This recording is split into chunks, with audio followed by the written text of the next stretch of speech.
ยจังหวัดลำปาง FM 97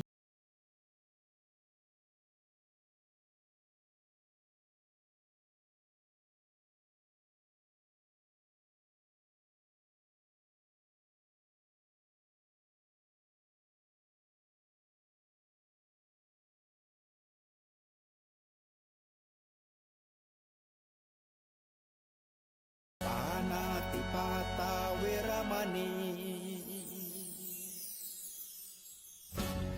อทินนาทานาเวรมณีกาเมมุสาสุราเม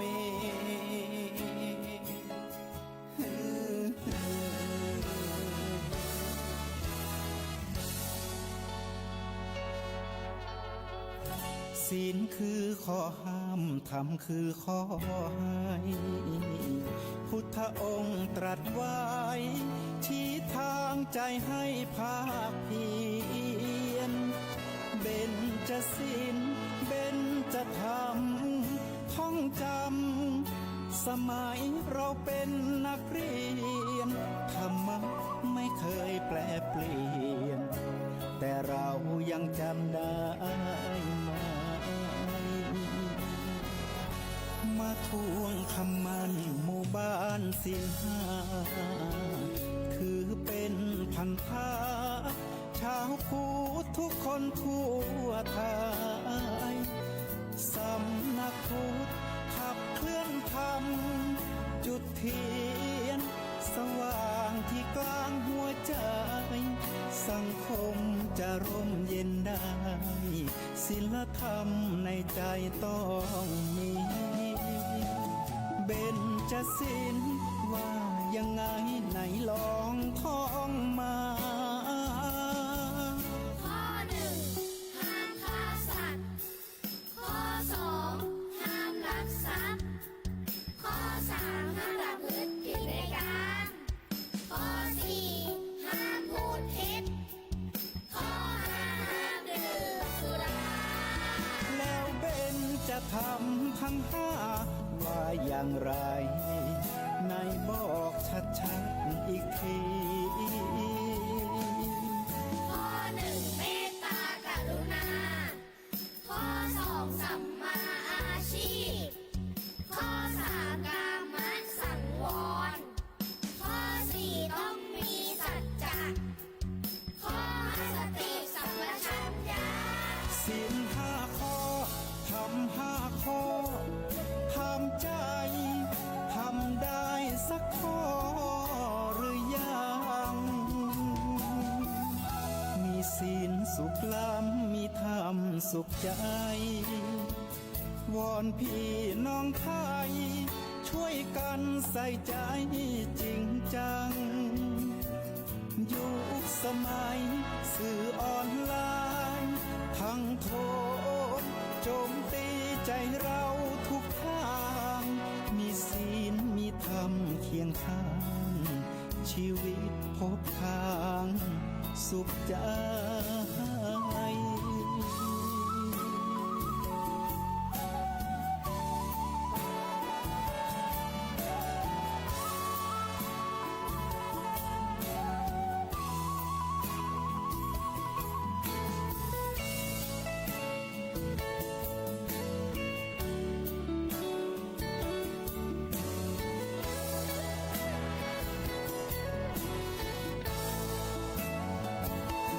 เบญจศีล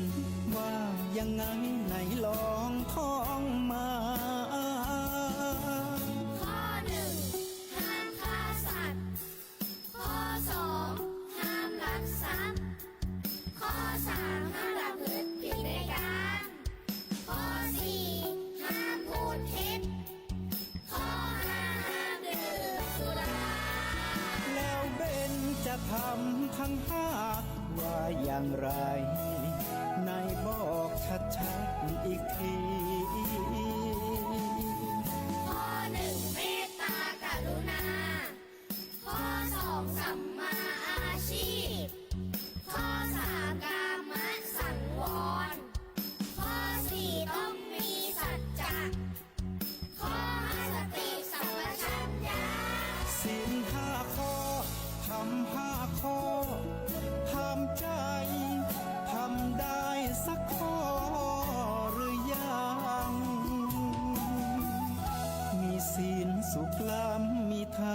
สุขใจ วอนพี่น้องไทย ช่วยกันใส่ใจจริงจัง ยุคสมัยสื่อออนไลน์ทั้งโทรโจมตีใจเราทุกทาง มีศีลมีธรรมเคียงข้าง ชีวิตพบทางสุขใจ มีศีลมีธรรมเคียงข้าง ชีวิตสมปรารถนา ทุกหมู่บ้านรักษาศีลห้าสังคมน่าอยู่อย่างยืน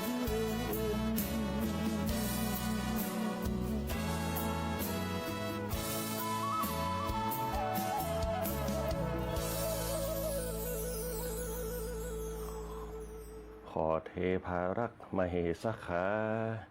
นางอมราจันฟ้าตังเก่าคุ้มครองรักษาคณะสถาเจ้ายอดอนุเฉาหมิงมิตรของสุขสมหวังเหมือนดังเปื่อนคิดอย่าพิษสะคอสิ่งอันอุปัฏฐวะพยะชะกันเคาะปีเดือนวันบ่หลอนเท่า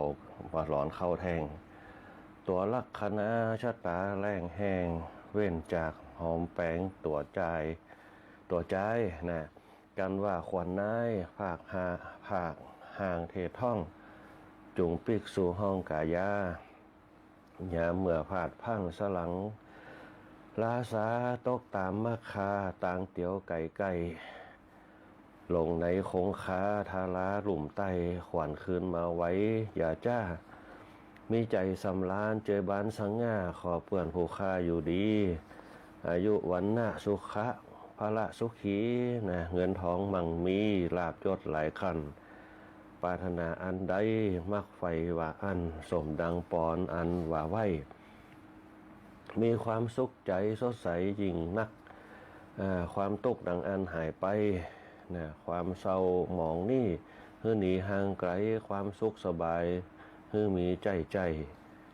ทรัพย์สินเข้าของเงินคำบาทไทย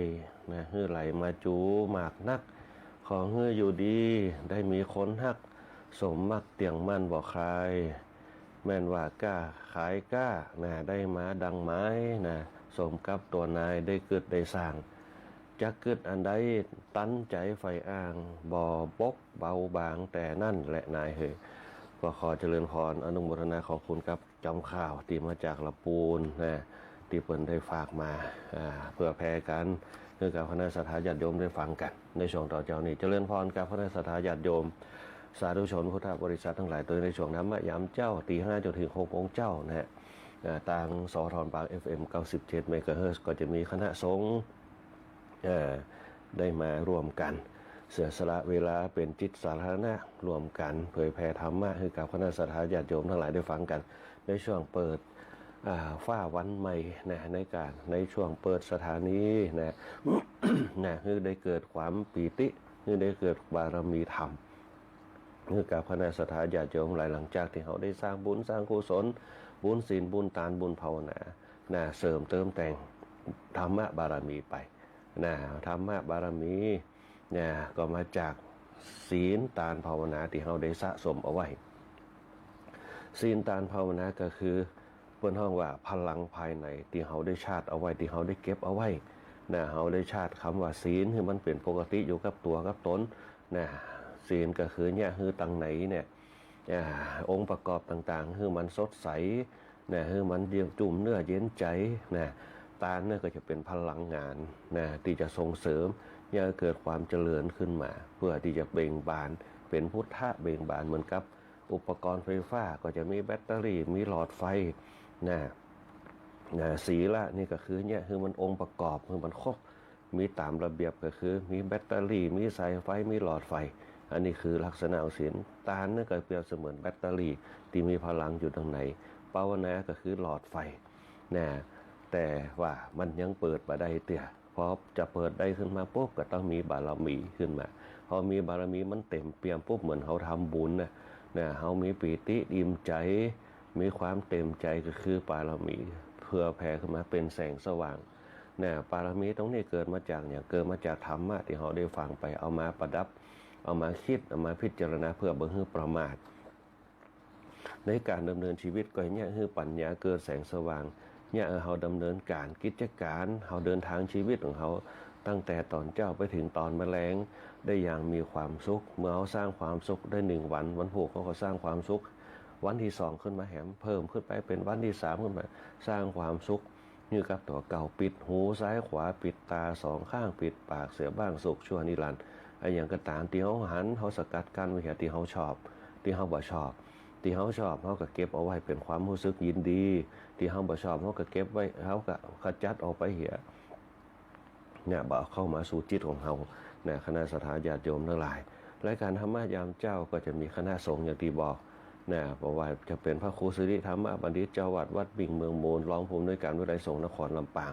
ที่มาเสียสละเวลาออกอาการให้กับคณะสัทธาญาติโยมทั้งหลายในช่วงวันเสาร์นะแล้วก็วันอาทิตย์จะเป็นพระครูสิริธรรมพิพัฒน์เจ้าวัดวัดบ้านไหลศิลาทองเจ้าหน้าตำบลพิชัยเขต2นะเขต3นะเขต3ที่เปิดมาเสียสละเวลาพร้อมกับเลขาของเปิ้ลนะพระอาจารย์นุ่มอาจารย์หนึ่งนะที่ว่าเปิดมารวมกันนะบางข้างก็จะมาบางข้างก็ติดภารกิจต่างๆทุกคนยิ่งเติบโตขึ้นมาก็จะมีภาระหน้าที่ของตัวเก่าย้ำเป็นละอ่อนมีหน้าที่เฮียนมีหน้าที่เล่นมีหน้าที่กินเนี่ยพอแกใหญ่ขึ้นมาปุ๊บก็ต้องศึกษาหาความรู้เพื่อเอาไปต่อสู้กับสังคมในยุคปัจจุบันพอใหญ่ขึ้นมาปุ๊บเนี่ยก็คือสร้างฐานะสร้างรากฐานสารรากแรงเนี่ยพอเข้าแกขึ้นมาปุ๊บก็แต่งรักธรรมนะรู้จักการใช้ชีวิตคือมันมีประโยชน์โดยการใช้ปัญญานะการใช้ปัญญาที่เขาศึกษาเอามานะเอามาสืบสานกันสืบสานจริยธรรมประเพณีและวัฒนธรรมที่เกิดกับสังคมครอบครัวเฮาสังคมกับหมู่บ้านเฮาสังคมกับชุมชนเฮาสังคมกับประเทศชาติเฮาแต่สิ่งที่ลืมบ่ได้มนุษย์คนเฮาทั้งหลายอย่าลืมธรรมะในการดำเนินชีวิตที่ใดก็ตามขาดธรรมะที่นั่นก็ย่อมมีความวุ่นวายเนี่ยศีลธรรมไม่กลับมาโลกาจะวินาศโลกาจะวินาศคือโลกาก็คือโลกทั้งหลายโลกคือหมู่สัตว์ทั้งหลายเกิดความแตกแยกเกิดความแบ่งแยกเกิดความทะเลาะวิวาทกันเกิดขึ้นเนี่ยเกิดความแตกแยกกันขึ้นมา1แตกแยกด้วยความคิด2แตกแยกด้วยหน้าที่3แตกแยกด้วยเหตุการณ์ต่างๆที่มันเกิดขึ้นนะแตกแยกความคิดความเห็นความอ่านต่างๆแต่ถ้าเอาความแตกแยกเนี่ยมาเป็นความสามัคคีซึ่งกันและกันเอามาเป็นปัญญาในการดำเนินชีวิตว่าต้องมีความอารมณ์อร่วยกันนะมันถึงจะเกิดความสุขอย่างเช่นเนี่ยเขามีศีลธรรมนะมีศีลธรรมปุ๊บเนี่ยตัวน้องมีศีลธรรมปุ๊บศีลธรรมเนี่ยแล้วก็เมื่อเขามีระบบระเบียบต่างๆเนี่ยศีลธรรมปุ๊บก็จะต้องมีเบญจธรรมนะศีลธรรมนะศีลธรรมกับเบญจธรรมนะศีลธรรมนะเมื่อมีศีลธรรมปุ๊บนะเบญจธรรมมันก็จะเกิดนะเบญจธรรมเนี่ยคืออย่างพ้องเนี่ยอย่างเช่นศีลข้อแรกเนี่ยเบญจธรรมนะเบญจธรรมเกิดศีลธรรมเบญจธรรมเมื่อมีศีลเนี่ยศีลธรรมไม่กลับมาโลกาจะวินาศเมื่อมีศีลจัดระบบของเขาดีปุ๊บถ้าเขามีแต่ศีลคนเขาก็จะสุดตรงนะก็จะยึดมั่นให้ศีลแหมนะเมื่อมีศีลเพราะฉะนั้นเปิ้นจึงมีธรรมขึ้นมาเป็นองค์ประกอบคนไหนที่มีศีลปุ๊บเนี่ยธรรมจะเกิดกับตัวเก่านะมีองค์ประกอบขึ้นมานะศีลข้อแรกเนี่ยอย่างเช่นมีศีลข้อห้ามฆ่าสัตว์ห้ามเบียดเบียนซึ่งกันและกันเนี่ยมันก็จะเกิดขึ้นมาก็คือ1ก็คือคนเขาจะต้องฮักกันนะเมตตาซึ่งกันและกันเนี่ยคนเราถ้าเมตตาซึ่งกันและกันมีความมากมีความปรารถนาดีต่อกันสังคมนั่นก็จะอยู่ด้วยกันอย่างมีความสุขนะอันนี้เช่นเดียวกันเนี่ยเป็นเพราะว่าเบญจศีลเบญกับเบญจธรรมคนที่มีศีลเนี่ยจะมีธรรมะเกิดขึ้นในตัวคนที่มีทานเนี่ยจะมีธรรมะอยู่ในตัวคนที่มีภาวนาจะมีธรรมะอยู่ในตัวเพราะฉะนั้นเนี่ยเราจะต้องศึกษาในเรื่องของธรรมขึ้นมาเนี่ยเพื่อให้เกิดสติให้เกิดปัญญาในการดำเนินชีวิตบางครั้งเขาอาจจะบ่เชื่อผู้สอนแต่เขานำเอาไปใจเนี่ยเขาไปค้นคว้าก็ได้ผู้สอนมีแต่ชี้แนะเนี่ยเปิ่นซี่เนี่ยเปิ่นเอามาอู้ให้ฟังว่าอย่างเช่นวันเนี้ยเขาจะอู้เรื่องอย่างอู้เรื่องสิ่งบุญกิริยาวัตถุ3ประการ นะบุญกิริยาวัตถุ3ประการเนี่ยก็คือหน้าที่ของเจ้าบ้านที่เขาจะต้องศึกษาให้ก้าวขึ้นไปสู่สิ่งที่เขาจะต้องศึกษาให้เกิดปัญญาศีลสมาธิปัญญาเมื่อเขาศึกษาขึ้นมาระดับสูงขึ้นมาปุ๊บอย่างศรัทธาญาติโยมได้ทำกันอย่างเช่นได้สร้างได้อยู่ในระเบียบวินัยได้อยู่ในการจัดระบบระเบียบจิตใจกายของตัวเก่าคือมันอยู่ในเรื่องของสุจริตนี่คือในเรื่องของความดีความดีมันเกิดขึ้นมาปุ๊บเขาก็ย่อมมีความปรารถนาดีเมื่อมีความปรารถนาดีมีความดีขึ้นมาปุ๊บเนี่ยเขาก็เพื่อนะฮะเพื่อแผ่ให้กันไปเพื่อแผ่ให้ลูกเขาเพื่อแผ่ให้สามีภรรยาเขาคืออยู่ในระเบียบของหน้าที่ต่างๆนะคณะศรัทธาญาติโยมทั้งหลายอันนี้เป็นคำว่าศีลธรรมนะคำว่าศีลธรรมศีล5ธรรม5นะอย่างที่เขาเคยศึกษาเราเรียนกันคนที่มีศีลเนี่ยจะมีธรรมเกิดขึ้นมา1มีเมตตามีความฮักต่อกัน2ประกอบอาชีพสุจริตนะทำหน้าที่ตัวเก่าให้ดีบ่แวะคล้องไปในทางทุจริตนะ3เนี่ยคือฮู้จักเพศจักไหวของเขาไหวละอ่อนไหวรุ่นไหวกลางคนไหวชรานะเป็นต้นชีวิตคนเขาต้องบริหารให้เป็นถ้าบริหารมาเป็นปุ๊บมันจะเกิดความวุ่นวายหาเป้าหมายในชีวิตไม่ได้บริหารช่วงไว้เขามีปฐมวัยมัธยมวัยนะแล้วก็อุตตมวัยสุดท้ายปัจฉิมวัยไว้ทั้ง3เนี่ยเป็นไว้เจริญเติบโตไว้แข็งแกร่งที่เขาจะต้องศึกษาไปเขาศึกษาธรรมะไปเพื่ออย่างเพื่อให้บั้นปลายชีวิตเขาไปตามเส้นทางสายทางของเขาไปสู่เป้าหมายจุดประสงค์ที่เขาได้สร้างประโยชน์สูงสุดก็คืออนุตตรนะผลเขาว่าหรือว่าโลกุตตระนะโลกที่มันยอดเยี่ยมนะสิ่งที่มันลุพ้นไปได้นะเนี่ยคือเกิดความสุขอยู่ที่ไหนก็มีความสุขบ่มีกินก็มีความสุขนะทุกอย่างมีความสุขบ่มีกินมีความทุกข์ยากก็มีความสุขถึงจะทุกข์ยากในความร้อนก็ตามถึงมีความทุกข์ยากในเรื่องควันไฟก็ตามเขาก็มีความสุขนะอันนี้เป็นต้นเนี่ยการศึกษาธรรมะเพราะฉะนั้นในวันนี้คณะศรัทธาญาติโยมอย่างที่บอกมีคณะสงฆ์จะได้มาอู้มาจากันนะอาตมาภาพอาจจะอย่างที่บอกไว้จันทร์พูดซุกอาจจะบักติดคัดน้อยหนึ่งบางเตียก็ติดคัดในเรื่องงานต่างๆนะอย่างที่เกิดเป็นห้องว่าปัดตรงเป้าหมายเวลาออกอากาศก็เลยลาจ้ากันไปก็เลยบกพร่องไปตรงนี้ในช่วงนี้ก็จะมีภารกิจหลายด้านเพราะว่าจะเป็นงานกินงานตานงาน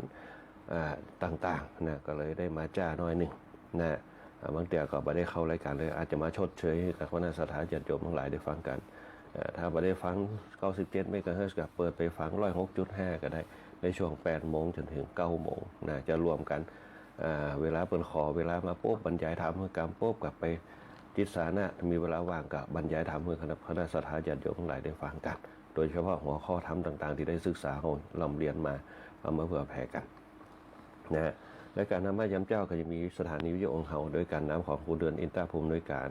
สถานีแล้วก็คุณการจนาอินทราหัวหน้าฝ่ายรายการดีเจก้อยดีเจเอลดีเจบรรหารสุยะนะโดยเฉพาะดีเจก้อยดีเจเอลนี่เป็นจะเป็นสะพานบุญในเรื่องของประชาสัมพันธ์ต่างๆนะคือกับโรงเรียนวิสุทธิวิทยากรโดยทางวัดดอกเป้าโดย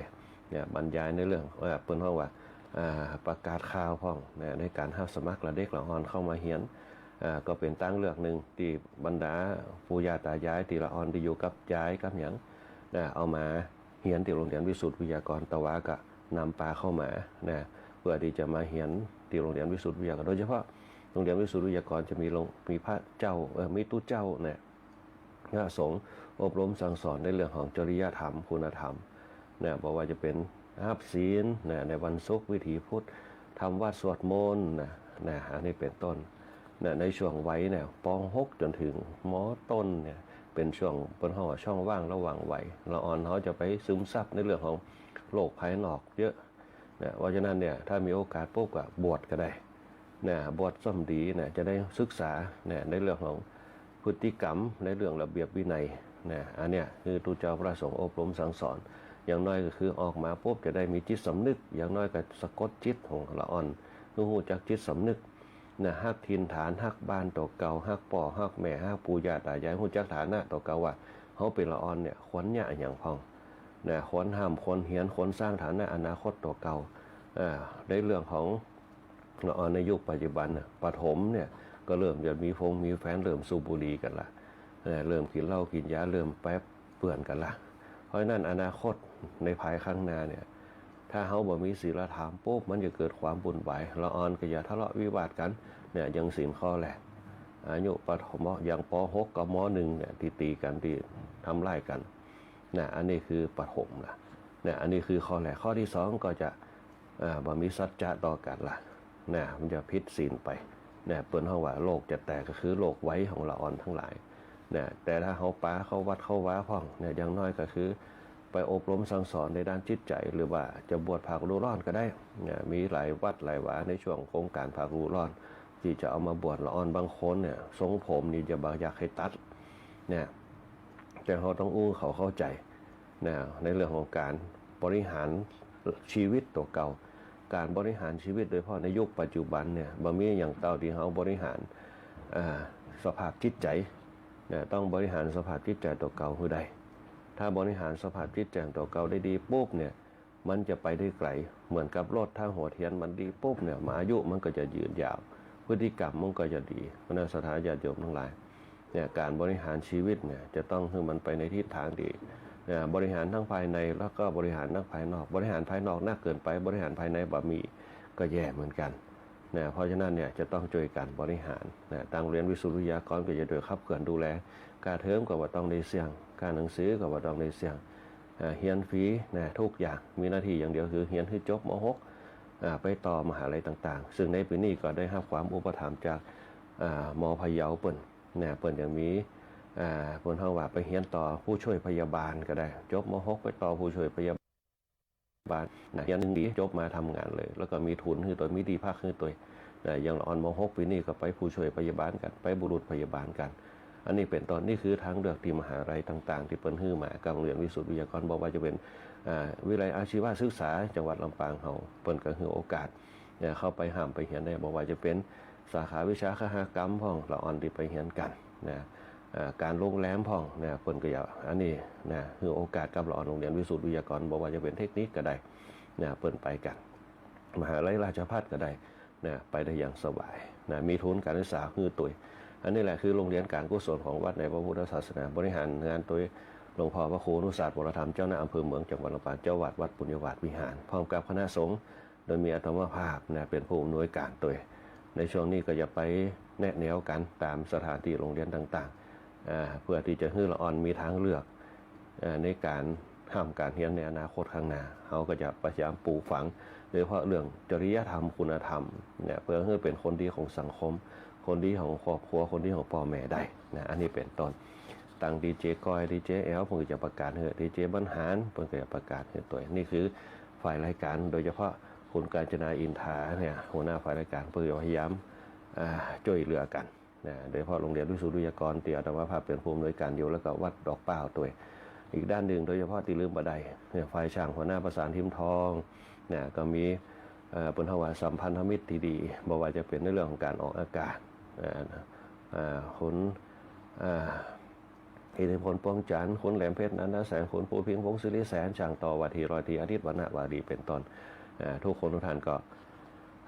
ช่วยเหลือกันเป็นครอบครัววิถีพุทธวิถีธรรมวิถีไทยกันช่วยเหลือกันมาตลอดช่วงนี้ก็ไม่ได้เข้าไปสถานีเพราะว่าภารกิจงานโรงเรียนกันนักภารกิจในเรื่องของงานคณะสงฆ์ก็เยอะในช่วงนี้งานประเพณีต่างๆก็เข้ามาหนักแต่ว่าก็ไปวัดตามิมลได้ป้าหลวงพ่อเจ้าอาวาสหลวงพ่อเจ้าอาวาสวัดตายมนตะคืนเพื่อก็มีสวดเบิกกันมีเตดทำร้อยปันปารมีปันจั่นกันคณะสัตยาญาติโยมที่ไปร่วมงานตั้งวัดตาวิมลก็จะได้เห็นคณะสัตยาไปร่วมกินร่วมทานกันที่วัดตาวิมลตำบลวิชัยอำเภอเมืองจังหวัดลำปางอันนี้ก็ได้ทักทายปราศัยกันได้สนทนาธรรมกันหลายผู้หลายท่านอันนี้เป็นต้นเดี๋ยวท้ายๆเขาจะมาทักทายกันแล้วก็จะมาประกาศข่าวให้กับคณะสัตยาญาติโยมได้รับรู้รับทราบกันข่าวสารจากบ้านเฮามาถึงเนื้อหาสาระธรรมว่าแบบถึงเวลา25 นาทีละเนื้อหาสาระธรรมในวันนี้เนี่ยจะอู้ถึงเรื่องในการพัฒนาชีวิตของตัวเก่าในโครงสร้างของศีลกับธรรมนี่แหละเพื่อที่เขาจะก้าวไปสู่ธรรมะในหัวข้อต่าง เนี่ยอย่างที่บอกเอาไว้ว่าถ้าเขาได้ศีลเนี่ยนะได้ทานได้ภาวนานะเป็นพลังอุดหนุนก้ำจูเขาเป็นพลังอุดหนุนก้ำจูเขาได้ด้านไหนพองนะด้านจิตวิญญาณนะด้านจิตวิญญาณนะศีลทานภาวนาเนี่ยจะเป็นพลังด้านจิตวิญญาณเพื่อบ่ให้สิ่งต่างๆที่มันเนี่ยให้จิตเขาลุ่มหลงงมงายนะหลงไปในตรงนั้นถ้ามีศีลปุ๊บเนี่ยแสดงว่าเขาละได้เนี่ยลดได้ถ้ามีทานเนี่ยแสดงว่าเขาละได้เนี่ยถ้ามีภาวนาเกิดขึ้นมาเขาก็จะเลิกได้ศีลทานภาวนาเปิ่นจึงมีคำกล่าวลดละเลิกเนี่ยลดละเลิกลดทิฏฐิมานะตัวเก่าละเนี่ยสิ่งที่มันยึดมั่นถือมั่นเลิกในทิฏฐิมานะต่างๆทั้ง3ตัวเนี่ยจะเป็นกิจกรรมดีให้เขาลดละเลิกลองสังเกตพอเนี่ยคณะสัตยาญาติโยมที่ใส่บาตรตอนเจ้าทุกวัน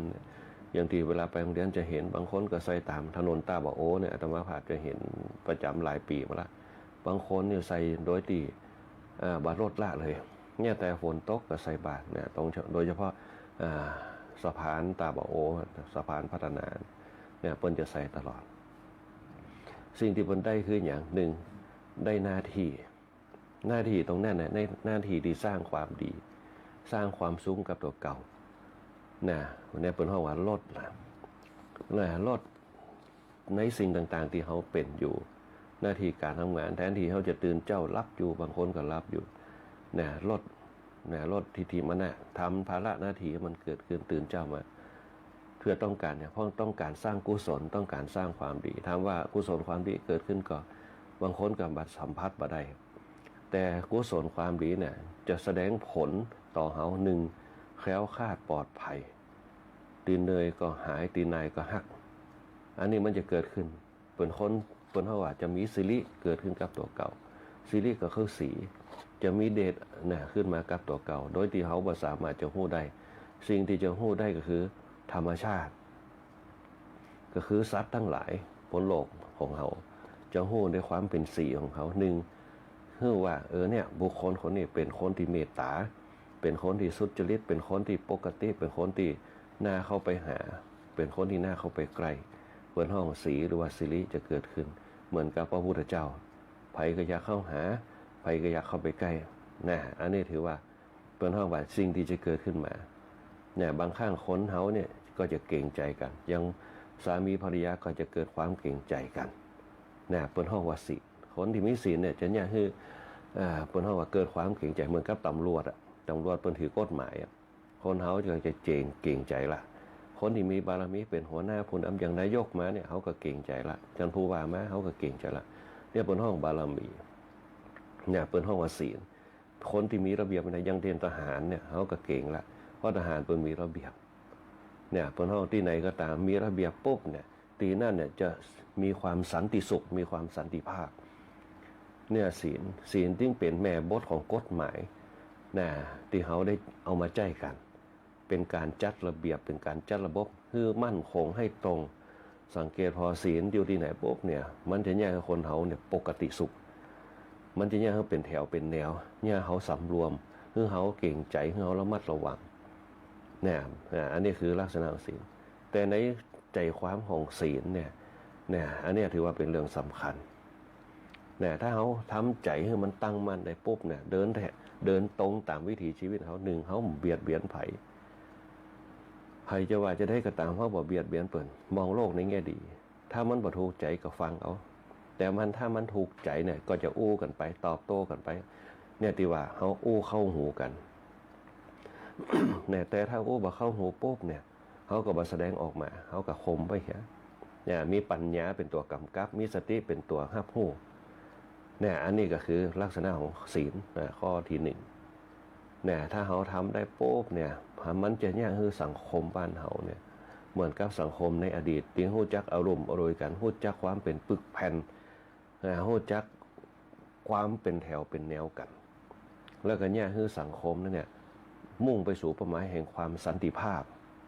เขาจึงบ่ใครเบียดเบียนกันในสังคมยุคก่อนๆโดยเพราะที่คนเท่าแก่เพิ่นมีธรรมมากถามว่าคนเท่าแก่ในยุคสมัยก่อนความรู้เป็นด็อกเตอร์เป็นอย่างมีกอสูงปริญญาโทมันบ่มีบางคนบ่จบด้วยซ้ำ แต่ได้มาจากเนี่ยได้มาจากธรรมะมาจากอย่างธรรมะมาจากคัมภีร์ใบหลานติเตดกันไปคัมภีร์ใบหลานเนี่ยยังยุคปัจจุบันเตดทำน้องเมืองเหนือนะพื้นเมืองฟังกับบ่ฮู้เรื่องบางคน แต่คนเฒ่าคนแก่เพิ่นจับได้จับความได้เพิ่นฟังด้วยสติเพิ่นฟังด้วยสมาธิเวลาไปวัดในยุคก่อนๆเพิ่นจะเงียบถ้าบ่เงียบปุ๊บเนี่ยเพิ่นฮ้องว่าเสียงนั่นน่ะเป็นเสียงที่สร้างความรำคาญให้กับหมู่ชนทั้งหลายที่นั่งฟังอยู่นะแต่สมัยพุทธะเพิ่นฮ้องเสียงเปรตที่เข้ามารบกวนเหมือนกับพระพุทธเจ้าปฏิบัติ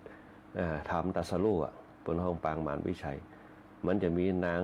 ตัณหานางอรดีนางราคานี่เนี่ยเสียงจุกจิกจุกจิกจุกจิกทำลายสมาธิของพระพุทธเจ้าแต่พระพุทธเจ้าก็ท่องเพิ่นฮ้องว่าท่องคาถามาลาติเลกัมมาพิยุชิตะสัพพะลัตติโคลัมปนาระวะกัมมาคมะทัตถายะขังขันติสุทันตาวิธินาชิตวามุนินโทตันเตชะสาภวันเดชยะมังคลานี่คาถาพิชิตมารมาลาติเลเนี่ยทั้งนักศึกษาญาติโยมบางคนก็ต้องท่องได้ละอิติปิโสมาลาติเลคาถาพิชิตมารอย่างที่มันกวนใจเขาปุ๊บท่องมาลาติเลเข้าไว้นะมาลาติเลเนี่ยเปิ้นฮ้องว่าพิชิตมารเพราะฉะนั้นเนี่ยคนเฒ่าแก่เขาเวลาไปวัดเปิ้นจะเงียบยิ่งตัวเจ้าเตะถามปุ๊บเนี่ยเปิ้นจะเงียบเปิ้นจะบ่มีเสียงซุบซิบอูกันกวนการเตะถามถ้ามีเสียงบางคนเฮาเปิ้นว่ามนุษย์สเปโตมนุษย์เปรตเนี่ยเป็นมนุษย์เป็นเปรตประเภทที่6ที่7ขึ้นมานั่นแหละเปิ้นจะฟังกันเปิ้นจะมีสมาธิเนี่ยตรงนั้นแหละเปิ้นจะได้ความรู้มาจากอย่างธรรมะพื้นเมืองในสมัยเก่าธรรมะพื้นเมืองสมัยเก่าบทสรุปเปิ้นคือมันรักษาศีลเนี่ยคือมันตานคือมันเจริญภาวนาเนี่ยมีอยู่3ตัวเนี่ยคนเฒ่าแก่เฮาในยุคสมัยก่อนเปิ้นจะเน้นเรื่องศีลเรื่องตานเรื่องภาวนาเวลาเปิ้นไว้วัดปุ๊บเนี่ยเปิ้นจะจัดดอกไม้ของเปิ้นดอกคำปูจูของดอกเกตตาหวาของดอกตะล่ำบอกเพื่อไปใส่ขันศีลพอไปใส่ขันศีลปุ๊บเปิ้นก็อยากหับศีลละเปิ้นก็ว่างของเปิ้นปานาติปาตาเวทว่างของเปิ้นไปเปิ้นก็หับศีล5ข้อน่ะ1เฮาจะบ่ผิดศีลเฮาจะบ่ฆ่าสัตว์เฮาจะบ่เบียดเบียนไผเฮาจะข่มใจตัวเก่าเฮาได้เฮาจะใจจุ่มๆเฮาได้แล้วคนเฒ่าแก่เนี่ยเปิ้นก็เลยในยุคก่อนๆเป็นผู้ที่น่าเคารพนับถือ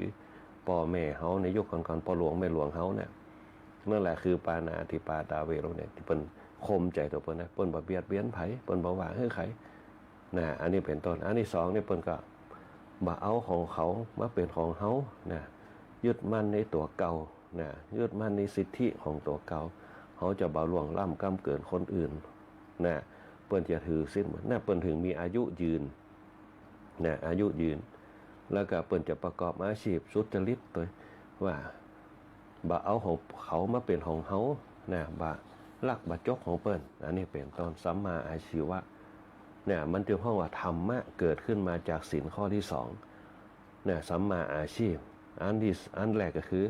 ปานาเนี่ยก็คือเปิ้นมีความฮักสังเกตว่าเปิ้นจะฮักลูกฮักหลานมีอย่างหยังต่างๆสร้างไว้ให้ลูกให้หลานเป้าหมายของเปิ้นก็คือสร้างไว้ให้ลูกให้หลานได้อยู่ได้สุขสำราญกันเฮาละจากโลกนี้ไปปุ๊บขออย่างเดียวขอบุญกุศลเพื่อแผ่เขากลับจาดมาเกิดเป็นลูกเป็นหลานครับน่ะบนห้องว่าวัฏจักรน่ะวัฏจักรแห่งชีวิตที่จะกลับมาเกิดเป็นลูกเป็นหลานกันวนเวียนกันไปจานเนี่ยกว่าจะพ้นได้ปุ๊บปุ๊บน่ะหลายภพหลายชาติไปเนี่ยถ้าเราได้สร้างกุศลได้สร้างความดีโดยเพราะศีลบารมีนะต่อมาก็คือเปิ้นเฮาว่าคนที่ฮู้จักสำรวมกับเพศกับไหวเนี่ยจะเป็นคนที่ฮู้จักช่วงชีวิตของตัวเก่าบริหารชีวิตของตัวเก่าได้โดยเฉพาะข้อที่3นี่เขาจะมุ่งเน้นในเรื่องความฮักกันแต่ความจริงการบริหารชีวิตเนี่ย1เขาต้องบริหารให้เป็นบริหารเพศให้เป็นกาเมสุมิจฉาจาราเวทเนี่ยเปิ้นเฮาว่าบริหารเพศไว้ตัวเก่าไว้ละอ่อนไว้คนใหญ่ไว้รุ่นไว้คนใหญ่นะไว้กลางไว้ทำงานไว้ฉลาไว้สุดท้ายของชีวิตปัจฉิมวัยคนเฮาจะมีอยู่3ไว้ที่ตั้งโลกเปิ้นเอาไปใจกันนะไว้แรกก็คือไว้ประถมไว้ละอ่อนไว้ที่2ก็คือไว้มัธยมนะที่เฮาเรียนมัธยมกันไว้ที่3คือไว้อุดมทุกคนทุกฐานทงฮู้ดีนะ3ไว้บริหารคือดีและช่วงหลังจาก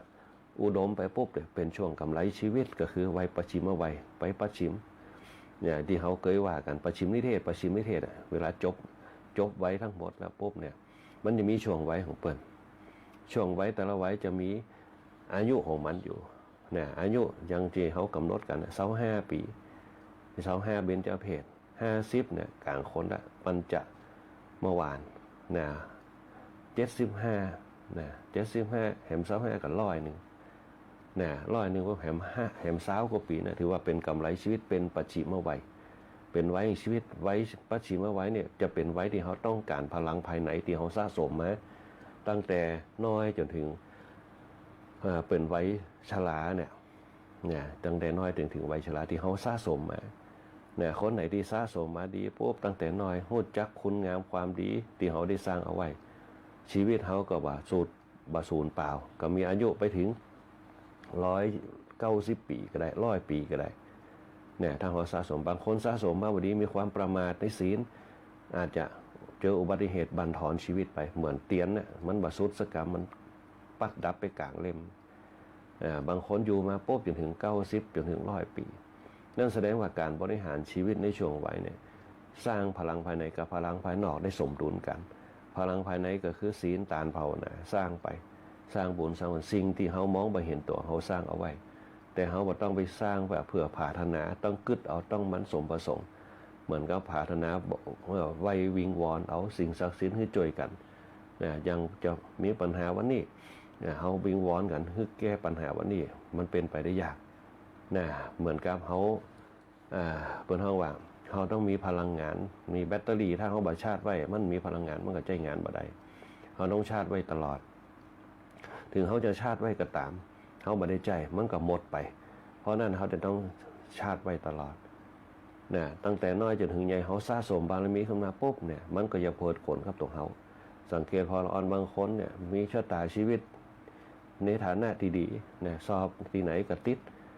จบมาเรียนสอบไหนก็ติดเรียนมาจนถึงมัธยมสอบไหนก็ติดจบมหาลัยมาสอบอย่างก็ติดเพราะอานิสงส์แห่งบุญก็คือปีติคือความสุขใจความอิ่มใจความเป็นปกติความมีสมาธิเกิดขึ้นมาเป็นบารมีแห่งศีลบารมีแห่งตานเพื่อแผ่ให้ภายในกับภายนอกถ้าบ่ได้ก็บ่เป็นหยังปรงใจเอางวดหน้าสอบใหม่เป็นต้นบุญมีบารมีมามันก็โจกวลาภวาสนาก็เกิดขึ้นสิ่งนั้นเนี่ยมันเป็นภายในแต่เราต้องเจือภายในคือใดเพราะคนเราเนี่ยเกิดมาจากธรรมชาติเกิดมาจากความเจือมาจากความเจือที่เป็นปรากฏการณ์แห่งธรรมชาติสิ่งที่เป็นปรากฏการณ์ธรรมชาติมันเกิดมาก่อนศาสนาเพราะนั่นน่ะสิ่งที่เขาจะเจือเนี่ยอย่างเช่นเจือเรื่องโจกชะตาต่างๆมันก็เป็นสิ่งที่เขาเกิดความศรัทธาขึ้นมาความเชื่อมั่นตรงนี้ขึ้นมามันเป็นเรื่องภายในเป็นห้องเป็นพลังภายในถ้าเขาได้ทำไว้ปุ๊บสะสมเอาไว้พลังศีลเนี่ยเขาเนี่ยปลดปลงได้ปลดปลงได้ทุกอย่างในเขาเจือเรื่องฐานปลดปล่อยวางได้เพราะฉะนั้นเนี่ยคำว่าฐานจึงบอกว่าสะอาดสว่างสว่างก็คือปล่อยวางได้สะอาดก็คือปลดปลงได้ปลดปลงปล่อยวางภาวนาคือความจนทุกอย่างเป็นธรรมดาจะเป็นดีไม่ห่างจะได้ก็ตามเขาเป็นของเขาอยู่ที่ยะหรือเขาจะบารวยก็ตามแต่เขาก็ต้องสร้างฐานะขึ้นมาถึงเขาจะบารวยเขามีภาวนาอยู่ในตัวปัญญาเขามีเพราะปัญญาเขามีปุ๊บเขาก็สร้างฐานะตัวเก่าด้วยธรรมะบารมีเมื่อเขามีปัญญาเขาก็ธรรมะใส่เข้าไปในชีวิตเขาจะธรรมะอย่างที่เนี่ยเขาเกิดความสำเร็จในชีวิตเกิดเนี่ยคือเป้าหมายในชีวิตที่เขาหวังไว้สำเร็จเขาก็ใส่ธรรมะเข้าไปธรรมะอย่างพวกนะ1ความอดทนต่อสู้มานะบากบั่นอดทนยังมาพอปุ๊บความภาคเพียรใส่เข้าไปเขาจะต้องไปสู่เป้าหมายเขาได้คนเขาเนี่ยถ้าดำเนินชีวิตไปตามเป้าหมายปุ๊บชีวิตจะยั่งยืนชีวิตจะดีขึ้นเพราะคนที่รู้จักการใช้ชีวิตแล้วก็แก้ไขปัญหาชีวิตได้เนี่ยลองผิดลองถูกขึ้นมาเพื่อไปสู่เป้าหมายเป็นคนที่ต่อสู้ชีวิตด้วยหลักเหตุหลักผลตามที่พระพุทธเจ้าเพิ่นได้บอกเอาไว้คนเฮาเนี่ยจะต้องวิเคราะห์ชีวิตตัวเขาพัฒนาชีวิตตัวเขาเพื่อไปสู่เป้าหมายอันไหนที่มันดีก็เก็บเอาไว้อันไหนที่มันบ่ดีเฮาก็ละไปมุ่งแต่สิ่งที่ดีเหมือนกับเฮากินข้าวนะเวลาเจอหัดเจอกากเฮาก็เอาออกเหียเวลาเฮาเจอกระดูกเฮาก็เอาออกเหียบางคนกินข้าวปุ๊บเนี่ยเจอใส่เส้นผมยังบ่ได้ก็ต้องเคลียร์ออกไปครับต้องยิบมากินโดยตัวซ้ำเนี่ยสิ่งที่มันบ่ดีเฮาก็เอาออกไปเหีย เหมือนกับการดำเนินชีวิตของเขาเนี่ยสิ่งที่มันบ่ถูกใจที่มันบ่ชอบปล่อยไปแต่บ่ต้องไปเป็นปฏิปักษ์เขาก็ปล่อยไปเหี้ยสิ่งที่มันเป็นปฏิปักษ์กับจิตเขาคือแผ่เมตตาสัพเพสัตตาอเวลาโหนตุสัตเทสัตตาสุขิตาโหนตุจงเป็นสุขเถิดอย่าได้มีเวรซึ่งกันและกันเลยอันนั้นมันก็ขายตัวเฮาไปมันก็บ่เข้ากับตัวเฮาเหมือนกับหลวงปู่เกษมเนี่ยเปิ้นภาวนาเอาอะสัพเพสัตตาสุขิตาโหนตุสัพเพสัตตาอเวลาโหนตุ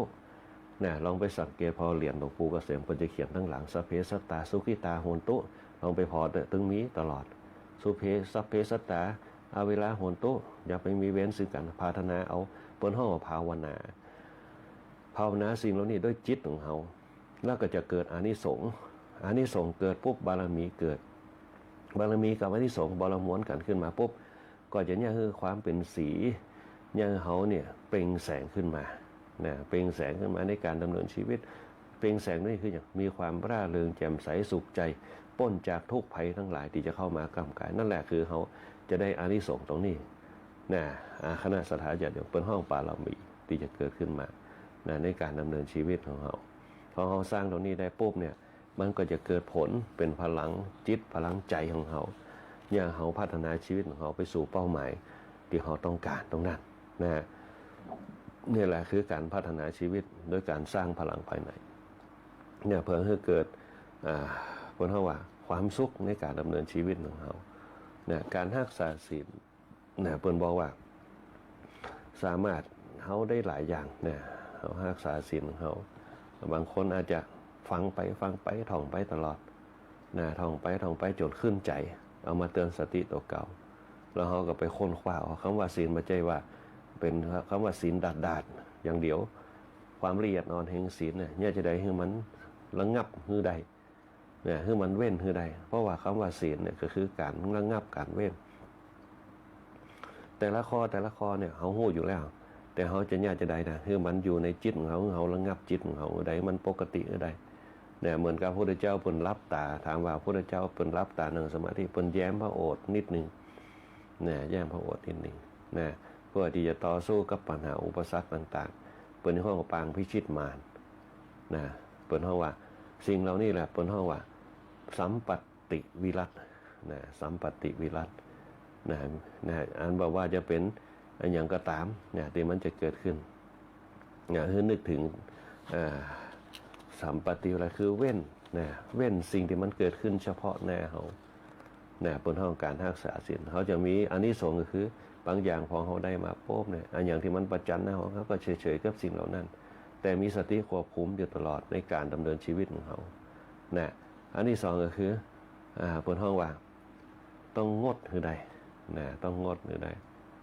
ถ้าเฮามันทนบ่ได้ต้องงดคือใดข่มใจได้คือขันติความอดทนต้องอยู่ในศีล5ข้อเฮาจะบ่เบียดเบียนเขาจังมันเตะเฮาจะบ่ว่าฮือไผบ่หยังใครว่าจะได้ก็ว่าพระพุทธเจ้าเนี่ยเจอมาแล้วนางมาคันธิยาจี้หน้าดาบุคคลผู้หลงโลกบุคคลที่เป็นลาจี้หน้าดาพระพุทธเจ้าพระพุทธเจ้าก็โอ้น่าสงสารแต่เลยน้องหญิงเอ๋ยสิ่งที่เจ้าจี้มาเนี่ยเข้าตัวเก่าหมดทั้ง4นิ้วแต่จี้คนอื่นแค่นิ้วเดียวโอ้บ่ได้บกีกรรมนางมาคันธิยาถูกแผ่นดินสูบเลยว่ากล่าวไล่คนบริสุทธิ์ทั้งหลายเปิดห้องว่าสมาทานวิรัติอันอย่างก็ตามที่เฮาบอกคนคิดคนงดเว้นคือใดที่มันเป็นทุกข์กับตัวเฮาที่มันเป็นอกุศลกับตัวเฮามองโลกในแง่ดีทุกคนบ่เหมือนกันสักคนกับตัวเฮาเพราะฉะนั้นเนี่ยการรักษาศีลอันสุดท้ายคือตัดให้ขาดให้ใดตัดให้ขาดให้ใดหนึ่งเฮาบ่เบียดเบียนไผด้วยทั้งกายว่าจะใจสร้างความฮักให้เกิดขึ้นอย่างที่พระพุทธเจ้า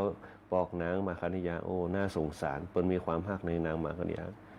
เธอเป็นคนที่หลงโลกคนเป็นโมฆะจริต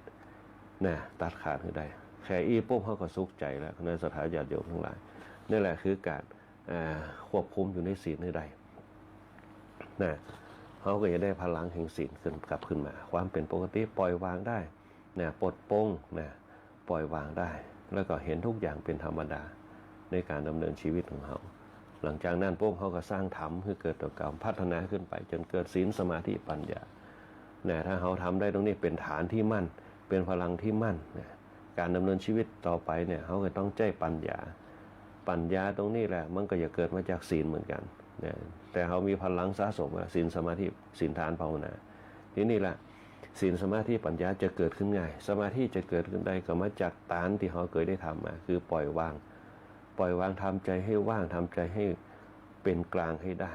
ทำใจให้บางเบาให้ได้ทำใจให้ไม่ให้มันหนักบ่ฮื้อมันเกิดเวทนาบ่ฮื้อเกิดทุกข์เนี่ยจะเข้าสมาธิได้ง่ายสมาธิถ้าเขามีฐานอยู่ในตัวปุ๊บมันจะปล่อยได้เหมือนกับเขานั่งสมาธิแล้วทอดกายลงไปเนี่ยทอดกายลงไปตรงไหนตรงที่ตักของเขาตรงที่มือของเขาตรงที่ระวางอกของเขาตรงที่ระวางหน้าผากของเขาเป็นคนที่ใจกว้างเป็นคนที่ปล่อยวางเป็นคนที่ทุกอย่างนี่เบาสบายนะเป็นห้องทานคือการให้การปล่อยวางนะการสละสิ่งของตัวเองเพื่อปลดเปลื้องนะการยึดมั่นถือมั่นต่างๆว่าสังขารทั้งหลายเนี่ยมันปัจจัยของเขาเป็นของธรรมชาติที่สร้างขึ้นมาเนี่ยเป็นห้องว่าฐานเนี่ยจะเป็นฐานสนับสนุนเนี่ยให้เกิดสมาธิเนี่ยถ้าเขาได้ฐานขึ้นมาปุ๊บเนี่ยสมาธิจะเกิดขึ้นง่ายโดยเฉพาะคณิกะสมาธิเนี่ยที่เป็นตัวเริ่มต้นเป็นตัวจุดประกายเนี่ยเกิดอุปจารสมาธิเนี่ยคนเฮาถ้ามันมีศีลตานภาวนากับตานเนี่ยจะเป็นตัวเชื่อมโยงตานจะเป็นตัวขับเคลื่อนผลักดันภาวนาเนี่ยให้เกิดสมาธิคณิกะสมาธิเมื่อจิตใจเจริญมันก็ชุ่มชื่นเบิกบานเนี่ยให้มันเจริญขึ้นมานะแล้วก็เนี่ยคือสมาธิที่เนานั่งอยู่เนี่ยเป็นฐานที่มั่นการกำจัดปัญหาทุกอย่างเนี่ยมันจะเกิดขึ้นง่ายโดยเฉพาะสติก็จะเกิดขึ้นมาได้ง่ายเพื่อพัฒนาไปถึงอุปจารสมาธิเมื่อเขาได้คณิกะสมาธิละสติเนี่ยจะเป็นตัวควบคุมเนี่ยเขาเดินทางไปถูกอุปจารสมาธิได้ง่ายขึ้นเพราะนั้นเนี่ยพอเขาได้ตรงนี้แล้วปุ๊บเนี่ยสิ่งที่เขาจะได้มาคือสติผู้ว่ากายเขาเนี่ยเขานั่งอยู่กายเขาเนี่ยเขาฟังอยู่นะเขาฟังอยู่กายของเขาคืออย่างโสตะก็คือหูฟังอยู่กระบวนการฟังสติมีการตัวกำหนดจับนะปัญญามีกำหนดวิเคราะห์คือคิดในการฟังสุดท้ายพวกเขาฟังปุ๊บเขามันก็เนี่ยคือกายเขาเนี่ยผู้ว่าเขาฟังอยู่มันก็ตั้งมั่นขึ้นมาเดี๋ยวสักกรรมหนึ่งสังขารเขามันจะปรับตัวไปตามนั้นเป็นห้องว่าอุปจารสมาธิในการฝึกสติเนี่ยเมื่อสติมันมาแล้วปุ๊บกายตั้งมั่นแสดงว่ากายเขาเป็นฐานที่มั่นละเนี่ยเป็นฐานที่มั่นที่ดีเนี่ยเพราะกายเป็นที่มั่นดีเป็นห้องว่ากายานุปัสสนานะกายานุปัสสนาบางคนบางท่านคนจะมองออกแล้วว่าอาตมาภาพจะอู้เรื่องกันอย่างก็คือสติปัฏฐานสี่ก็เอากายเนี่ยเป็นที่ตั้งเนี่ยเดี๋ยวสักกรรมหนึ่งปุ๊บเนี่ยพอกายเป็นที่ตั้งปุ๊บมันก็เริ่มจะเข้าสมาธิแล้วพอเข้าสมาธิเนี่ยบนห้องการเข้าไปสู่สมาธิก็คืออุปจาระพอได้ปุ๊บเดี๋ยวสักกรรมหนึ่งเนี่ยสิ่งที่เขาจะบากบั่นมานะอดทนขันติความอดทนวิริยะความภาคเพียรก็จะเกิดขึ้นมาโดยอัตโนมัติโดยการที่เขาฟังธรรมะมาก่อนนะมานะบากบั่นขันติความอดทนวิริยะความอุตสาหะเนี่ยก็จะเกิดขึ้นในการพัฒนาที่เนี่ยคือสมาธิหรือว่ากายเขาตั้งมั่นก็คือเวทนาที่จะเข้ามาก้ำกายการนั่งเมินเนี่ยบอกว่าจะได้กระตามคนเขาจะเบื่อหน่ายในเรื่องของการนั่งเหมือนการยืนเหมือนคนเขาก็จะหน่ายการอู้กันเหมือนคนเขาก็จะหน่ายเพราะอริยาบททั้งหลายเนี่ยมันเนี่ยไปปุ๊บมันก็จะหน่ายเองแม้แต่ความทุกข์ทั้งหลายมันก็จะหน่ายความทุกข์แม้แต่ความสุขทั้งหลายมันก็จะหน่ายความสุขบางคนสุขนักก็อยากให้ทุกข์บางคนทุกข์นักก็อยากให้สุขนะเป็นต้นความเบื่อหน่ายก็จะเกิดพอความเบื่อหน่ายมันเกิดปุ๊บเนี่ยบนห้องอย่างเวทนานะเวทนามีทั้งสุขมีทั้งทุกข์สุขเวทนาทุกขเวทนานะเวทนาคือความเร่าร้อนต่างๆอย่างที่บอกเอาไว้นะสิ่งเหล่านี้เนี่ยมันจะเป็นปัจจัยนะมันจะเป็นตัวล่อมันจะเป็นตัวทำลายในเรื่องกายานุปัสสนาให้เกิดความท้อแท้ท้อถอยเพราะนั้นพระพุทธเจ้าบนยิงสอนขันติความอดทนวิริยะความภาคเพียรนะคือตั้งมั่นกายตัวเก่าคือทรงอยู่ให้ได้แล้วก็กำจัดเวทนาออกไปให้ได้บางครั้งเขาสุขเวทนามันอาจจะเนี่ยเขาหลงเพลิดเพลินเนี่ยเขาหลงลืมตัวเก่าเนี่ยเขาประมาทไปได้เป็นเพราะว่าสุขเวทนานะทุกขเวทนาบางครั้งคือเนี่ยเขาเนี่ยท้อแท้ท้อถอยเหมือนกันนะทุกขเวทนาแต่เขาจะพัฒนาความทุกข์ให้เป็นความสุขนะกำจัดเวทนาแห่งความทุกข์ไปกำจัดเวทนาแห่งความสุขไปเพราะนั่นน่ะสุขะทุกขเวทนาเนี่ยคือมันเกิดพร้อมกัน เนี่ยเพิ่นห้องว่าสติปัฏฐานสี่เมื่อกำหนดได้ปุ๊บมันก็เฉยๆกับสิ่งเหล่านั้นเนี่ยเอาอย่างเป็นตัวกำกับทานเป็นตัวกำกับปล่อยวางปล่อยไปนะสิ่งเหล่านั้นกำหนดในสิ่งที่มันเป็นเวทนาอาจจะเวทนาทางกายนะเป็นต้นเจ็บหัวเข่าปวดก้นหนังเมินเขาก็กำหนดเวทนานะปล่อยไปปวดหนอปวดหนอปวดหนอเจ็บหนอเจ็บหนอเจ็บหนอคล้ายหนอคล้ายหนอคล้ายหนอจนเกิดความเคยชินแล้วก็ลืมสติไปในเรื่องสิ่งที่เขากำหนดเรื่องความเจ็บปวดไปมันจะลืมสติเรื่องความเจ็บปวดไปตรงนี้เป็นห้องกำจัดเวทนาเนี่ยสุดท้ายแล้วพอกำหนดได้เขามีระบบระเบียบตั้งแต่กายตั้งแต่เวทนาเนี่ยจิตเขาก็อย่าคล่องตัวละดำเนินตั้งกายผ่องดำเนินตั้งเวทนาที่จับตรงสิ่งต่างๆเอาจิตไปกำหนดจับเมื่อจิตเขาเข้มแข็งปุ๊บเนี่ยมันก็เนี่ยคือทุกส่วนเนี่ยมีความตั้งมั่นแล้วก็มั่นคงเขาเรียกว่าจิตตานุปัสสนาเนี่ยสุดท้ายแล้วปุ๊บเนี่ยมันก็มองเห็นสภาวะต่างๆอ๋อมันเจ็บปวดเป็นเพราะตัวนี้เองเนี่ยมันเป็นเพราะเวทนาถ้าเขาว่ากำจัดมันเนี่ยมันเกิดเนี่ยให้เกิดความทุกข์เวทนาขึ้นมานะแต่ถ้าเขาบ่ไปพันพึงกับมันเขาบ่ต้องไปสนใจกับสิ่งที่เวียนเวทนานะก็คือภาวนาไปจนเนี่ยเกิดความบ่สนใจมันเกิดในเวทนานั้นๆเนี่ยความบ่สนใจนั่นคือผลเขาว่าเฉยๆปล่อยวางอุเบกขากับสิ่งเหล่านั้นมีความเสื่อมไปมีความโทรมไปมีความย่อยสลายไปเป็นธรรมดาทุกอย่างมีเกิดขึ้นตั้งอยู่ดับไปเมื่อเกิดขึ้นแล้วย่อมตั้งอยู่ชั่วครู่แล้วก็ดับไปโดยอัตโนมัติเนี่ยกฎเกณฑ์ของมันตึงมีคณะสลายอย่างสุดท้ายแล้วปุ๊บเนี่ยเขาเคยได้สติปัฏฐานเป็นที่จังที่เปิ่งเป็นที่ตั้งมั่นตัวเขานั่นเองเนี่ยสติปัฏฐานกายเวทนาจิตธรรมพอเขาได้ตรงนี้แล้วปุ๊บเนี่ยทั้งสี่ตัวเนี่ยสิ่งที่จะเกิดขึ้นกับตัวเขาอันแรกคือฌานกระแสที่เขาได้ฝึกมาเนี่ยกระแสจิตของเขาเนี่ยตั้งแต่กายเวทนาจิตธรรมเนี่ยรวมตัวกันเป็นฌานทีนี้เขามีจิตมีกระแสจิตมุ่งเน้นเพ่งไปตีตรงนั้นได้จนในที่สุดปุ๊บมันอยู่กับตัวเขาสามารถพัฒนาฌานกระแสจิตเขาไปสู่หัวเข่าเขาไปสู่กระเพาะเขาไปสู่หัวใจเขาไปสู่ปอดเขาไปสู่หูจมูกเขาพัฒนาฌานได้ดีปุ๊บต่อไปเขาก็พัฒนามันให้ไกลขึ้นมาความรู้สึกต่างๆฌานมันก็จะเกิดขึ้นเป้าหมายสิ่งดีจะกำหนดเขาได้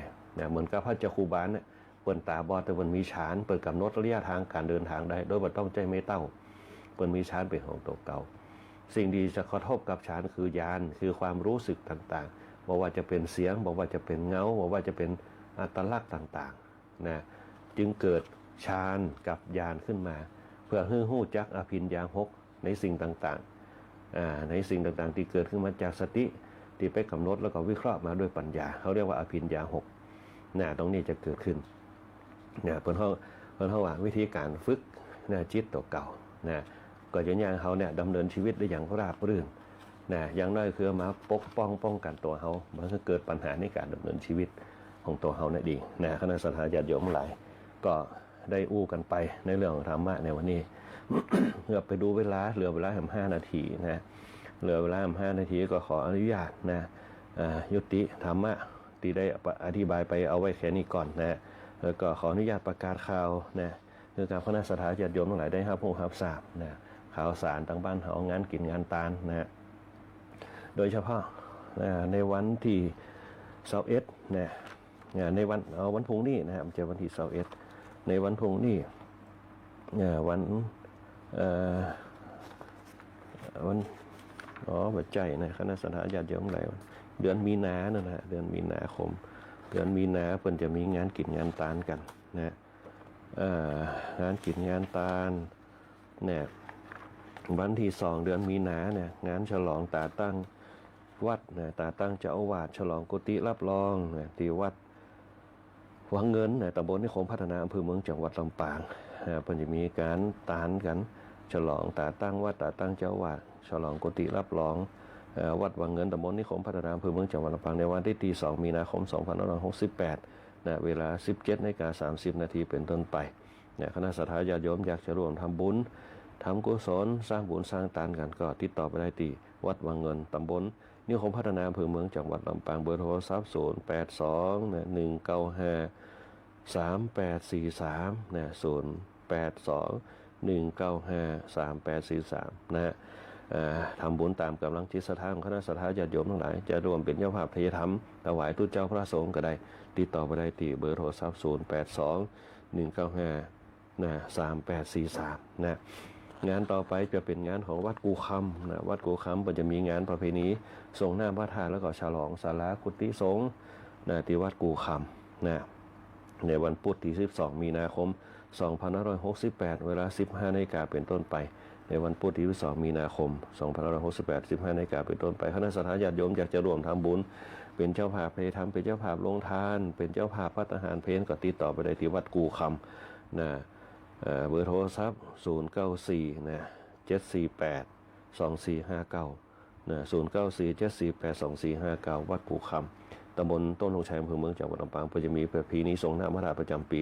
ฉลองศาลาฉลองกุฏิลานธรรมตัวในวันที่12มีนาคม2568เวลา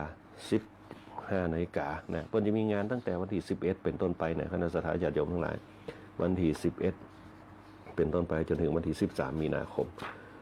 อีกงานหนึ่งก็คือวัดม่อนคีรีใจตำบลพิจัยอำเภอเมืองจังหวัดลำปางเปิ่นจะฉลองเปิ่นจะประเพณีส่งน้ำพระธาตุประจำปีนะที่วัดม่อนคีรีชัยตำบลวิชัยอำเภอเมืองจังหวัดลำปางในวันพฤหัสบดีที่13มีนาคม2568นะเวลา9 นาฬิกาเป็นต้นไปนะเปิ่นจะมีงานประเพณีส่งน้ำพระธาตุวันที่13มีนาคมงานเปิ่นจะเริ่มตั้งแต่วันที่11นะ11 12นะวันที่11ก็จะมีจัดดาเครื่องทยทานนะขึ้นเต้าทั้ง4เชิญอุปคุตนะวันที่12มันก็จะมีจัดดาเครื่องทยทานทำบุญทักษิณานุปทานนะแล้วก็ถวายผ้าตุ่มพระธาตุนะส่งน้ำพระธาตุกันในวันที่13ก็จะมีพิธีเจริญพุทธมนต์พระธรรมเทศนาแล้วก็สวดธรรมจักรสวดเบิกกันนะเวลา20 ทุ่มเป็นต้นไปนักศรัทธาญาติโยมอยากจะร่วมทำบุญนะเป็นเจ้าภาพทายธรรมทายทานก็ติดต่อไปได้ที่วัดม่อนคีรีชัยตำบลพิชัยอำเภอเมืองจังหวัดลำปางนะเบอร์โทรศัพท์ผมไม่ได้บอกมานะคณะศรัทธาญาติโยมอีกงานหนึ่งงานสุดท้ายก็คือวัดวังหม้อตำบลดงชัยอำเภอเมืองจังหวัดลำปางเปิ่นจะมีงานประเพณีส่งน้ำพระธาตุประจำปี2568ที่วัดวังหม้อตำบลดงชัยอำเภอเมืองจังหวัดลำปางในวันศุกร์ที่21มีนาคม2568เวลา9 นาฬิกาเป็นต้นไปนะวันที่19เช้าเนี่ยเปิ่นจะมีงานนะเริ่มตั้งแต่วันที่19เป็นต้นไปวันที่19เนี่ยเปิ่นจะมีจัดดาเครื่องหลวงนะวันที่20นี่จะบำเพ็ญบุญทักษิณานุปทานนะแล้วก็วันที่21เปิ่นจะตานออกกันมีเตศพุทธาภิเษกเวลา20 ทุ่มนะมีสวดเบิกตัว20 ทุ่มเป็นต้นไปก็ขอเชิญคณะศรัทธาญาติโยมไปร่วมทำบุญกันได้ที่วัดวังหม้อตำบลดงชัยอำเภอเมืองจังหวัดลำปางเป็นเจ้าภาพที่ทำเททานภัตตาหารเพลแต่ว่าสงฆ์จัดโรงทานก็ได้ที่วัดวังหม้อนะฮะเบอร์โทรศัพท์086 191 0319นะ086 191 0319คณะศรัทธาญาติโยมวัดบางหม้อเปิ่นหับสายอยู่นะอันนี้ก็เป็นข่าวสารตั้งบ้านเฮานะก็สุดท้ายนี้ขอเจริญพรอนุโมทนาบุญกับคณะศรัทธาญาติโยมทุกคนทุกท่านที่เข้ามาร่วมรับฟังรายการธรรมะยามเจ้าสร้างบารมีธรรมรวมกันบ่ว่าจะเป็นคุณโยมสรวุฒิคุณโยมแม่อำไพคุณโยมสมพรคุณโยมสง่าตัวแล้วก็คุณโยมมนชนกคุณโยมนพดลคุณโยมลาวันคุณโยมปราน้อมคุณโยมล่าคุณโยมเพนนะคุณโยมกัลยาตังเกาะขาคุณโยมธนชาคุณโยมแสงเดือนคุณโยมแดงหวานคุณโยมบวรคุณโยมพิเชษตัวนะคุณโยมสีพันคุณโยมอุศรีคุณโยมเพนศรีคุณโยมโชคดีมีความสุขคุณโยมอาเม่งเมืองรถมาตัวคุณโยมคำมวลนะคุณโยมสิรินทโลนะคุณโยมเอราวันนะคุณโยมจันทานะคุณโยมสุภาวดีตัวคุณโยมฮาเล่คุณโยมคนไกลบ้านคุณโยมปราน้องคุณโยมสุภาพรคุณโยมโชคดีมีความสุขคุณโยมแม่ที่วาวันตัวนะแล้วก็คณะศรัทธาญาติโยมทุปีติขามโนภิกขุทุปีอภินันโทภิกขุพระครูวิทักษ์วริยันพระครูวิจารณ์วรการตัวตุปีอภินันโทตัวคุณโยมล่าตัวคุณโยมยงยศคุณโยมอเนกคุณโยมรสสุคนโยมสุภาพรคุณโยมมานพคุณโยมคนไกลบ้านคุณโยมแม่วินิจตัวคุณโยมหาเลยดีเจแก้มยุ่ยตัวคุณโยมสุภาวดีคุณโยมเอราวัณคุณโยมอาเม่งคุณโยมโชคดีมีความสุขคุณโยมบุญเที่ยงแล้วก็คุณโยมอุศรีนะคุณโยมบวรคุณโยมพิเชษคุณโยมแดงหวานคุณโยมแสงเดือนคุณโยมธนัชชานะคุณโยมปราน้อมคุณโยมสุสมพรคุณโยมสลาวุฒิคุณโยมสง่าคุณโยมบนชนกตัวนะในวันนี้เวลาหมดเวลาคณะศรัทธาญาติโยมหลายโอกาสได้ก็มาพบปะกันใหม่วันนี้ขอความสุขความเจริญจงมีแด่คณะศรัทธาญาติโยมหลายขอให้คณะศรัทธาญาติโยมทุกคนทุกท่านจงมีแต่ความสุขความเจริญ มีอายุวรรณะสุขาพระปฏิบัติธนสารสวัสดิ์ทุกผู้ทุกคนด้วยเถิดก็ขอเจริญพร ติดตามรับฟังรายการธรรมะยามเช้า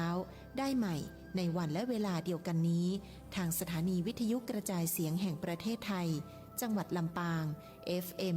97 เมกะเฮิรตซ์ สถานีวิทยุกระจายเสียงแห่งประเทศไทยและเครือข่ายทั่วประเทศ